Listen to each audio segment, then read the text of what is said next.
আসসালামু আলাইকুম রহমতুল্লাহি ওবরকাতুহু। আজকে আমি একটা ভিডিও বানাচ্ছি। সেটা হচ্ছে, এটা নিয়ে আমি আজ উৎসাহ করছি। আমার এক বন্ধু আমাকে রিকোয়েস্ট করলো যে আগস্টের পরে নিয়ে বাংলাদেশের পরিস্থিতি নিয়ে একটা ভিডিও করতে। তো দ্যাটস ওয়াই আমি ভিডিওতে বানাতে আগ্রহী হলাম। 5ই আগস্টে ছাত্র জনতার গণ অভ্যুত্থানের পরে ছাত্রদেরই অনুরোধে Nobel laureate doctor Mohammad Yunus sir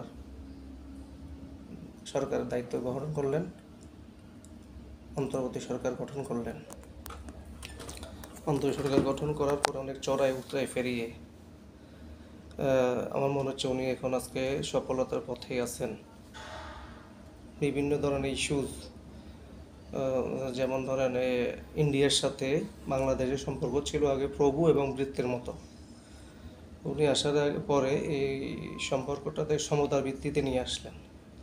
ইন্ডিয়াকে উনি একটা আবার বার্তা দিলেন যে আমাদের সাথে সম্পর্ক থাকলে পারস্পরিক সমতার ভিত্তিতে সম্পর্কটা থাকবে। কিন্তু ইন্ডিয়া অনেক অনেক পাল্টা আক্রমণ, অনেক স্যাংশন, ভিসা এবং চিকিৎসার জন্য বাংলাদেশকে যাওয়া এগুলো নিষিদ্ধ করলো। বিভিন্ন ধরনের খাদ্যপণ্য, পেঁয়াজ, রসুন এগুলো রপ্তানি বন্ধ করলো। সবচেয়ে বড় দেখো ট্রান্সশিপমেন্ট, বাংলাদেশের ট্রান্সশিপমেন্ট সুবিধা পেত সেটাও বন্ধ করে দিল। বিকল্প এই ইস্যুটা অত্যন্ত বিচক্ষণের সাথে মোকাবিলা করলেন। উনি চিকিৎসা ক্ষেত্রে চায়নার সাথে শরণাপন্ন হলেন। চায়নারা অলরেডি বাংলাদেশে কয়েকটা হাসপাতাল নির্মাণ করার উদ্যোগ নিয়েছে। সুখের সংবাদ হলো এর মধ্যে একটা মৈত্রী হাসপাতাল বাংলাদেশের ফেনী জেলা হওয়ার জন্য প্রাথমিকভাবে সম্মত হয়েছে। এবং ইউরোপের কয়েকটা দেশে ভিসা সেন্টার ওনার অনুরোধে বাংলাদেশে ভিসা সেন্টার স্থাপন করতে আগ্রহী হয়েছে। যাতে করে ইউরোপে যাবে তাদের যেন যাতে করে কোনো অসুবিধা না হয়।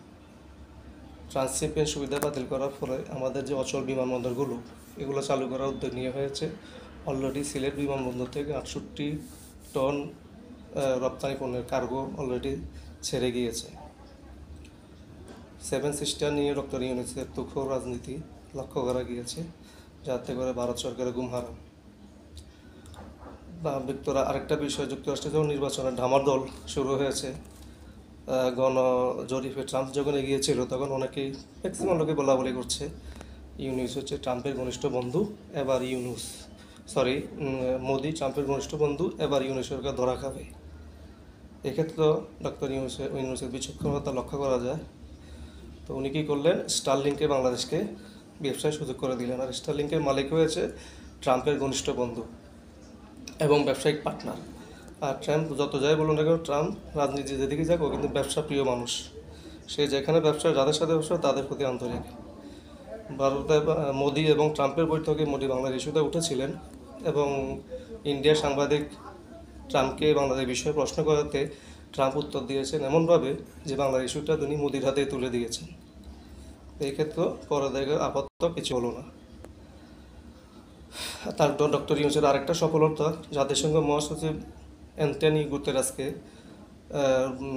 কক্সবাজার রোহিঙ্গা শরণার্থী শিবিরে নিয়ে গেলেন এবং তাদের সাথে ইফতার করালেন এবং তাদেরকে নিজ দেশে প্রত্যাবর্তনের জন্য প্রতিশ্রুতি আদায় করিয়ে নিলেন। এর আগে কোনো সরকার প্রধান জাতিসংঘ মহাসচিবকে এদেশে আনার কোনো রেকর্ড নেই।